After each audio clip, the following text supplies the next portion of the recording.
हरियाणा से राज्यसभा सांसद कृष्णलाल पंवार का ये कहना है कि लोकसभा चुनाव के लिए भले ही अभी समय हो, मगर हरियाणा में बीजेपी लोकसभा चुनाव के लिए पहले से ही तैयार बैठी है। भारतीय जनता पार्टी अभी से ही लोकसभा के चुनावों की तैयारियों में जुट चुकी है। इस वक्त मेरे साथ हरियाणा से राज्यसभा सांसद कृष्णलाल पंवार जी हैं। सर, जिस तरीके से अगर हम बात करें भारतीय जनता पार्टी की, पंजाब में तो जुट गई है, हरियाणा में भी जुट गई है और अमित शाह जी भी आ रही हैं। किस तरीके की तैयारियां भारतीय जनता पार्टी की? भारतीय जनता पार्टी देश में सबसे बड़ी पार्टी है जिसके 18 करोड़ कार्यकर्ता हैं।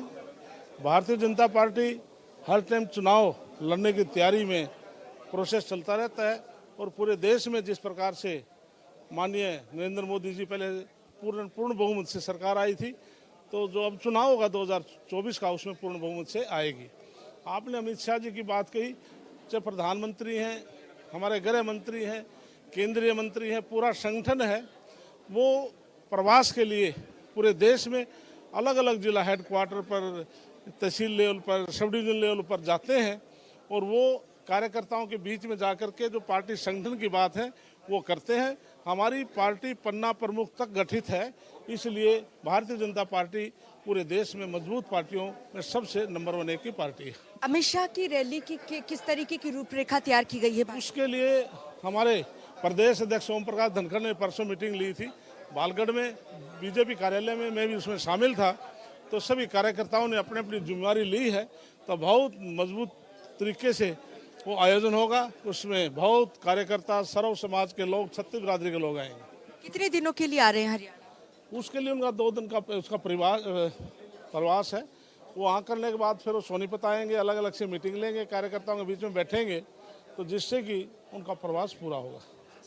और सर, क्योंकि बीजेपी तो जुट चुकी है तैयारियों में लोकसभा चुनाव के, लेकिन कहीं ना कहीं कांग्रेस भी टक्कर देती हुई नजर आ रही है क्या? क्योंकि अभी हाल ही में हरियाणा में संपन्न हुआ है 2 चरणों में भारत जोड़ो यात्रा। ऐसे है, हरियाणा में बीजेपी को कोई चुनौती नहीं है।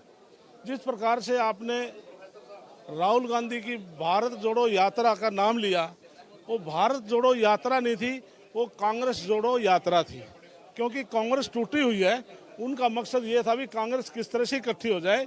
वो भारत जोड़ो यात्रा नहीं, कांग्रेस जोड़ो यात्रा थी। इस यात्रा का कोई प्रभाव नहीं पड़ेगा? बिल्कुल 1% भी हमारे हरियाणा प्रदेश पे और भारतीय जनता पार्टी के ऊपर कोई प्रभाव नहीं है। सर, अंत में एक सवाल और भी, क्योंकि आप हरियाणा के जेल मंत्री भी रह चुके हैं, लगातार विवादों में रहते हैं। राम रहीम, एक बार फिर से पैरोल मिल चुकी है और हरियाणा सरकार पर सवाल खड़े किए जा रहे हैं। इसके लिए प्रजातंत्र में कोई भी व्यक्ति है, उसके खिलाफ केस हो जाता है, वो जेल में चला जाता है, तो पेरोल का अधिकार है।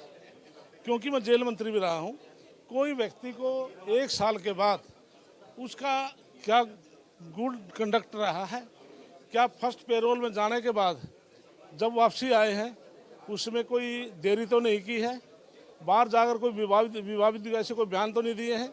इस प्रकार से हर व्यक्ति को प्रजातंत्र में 1 साल के बाद अपना पेरोल लेने का अधिकार है। उसी की कड़ी में वो अपना पेरोल ले रहे हैं। तो आपका कहना है कि उनका आचरण सही रहा है, इसीलिए बार बार इसके लिए हमारे जो कमिश्नर पुलिस और जेल सुप्रिटेंडेंट उसको रिकमेंड करता है, भाई इसका आचरण इस कार्य में ठीक रहा है, चाहे कोई व्यक्ति भी हो।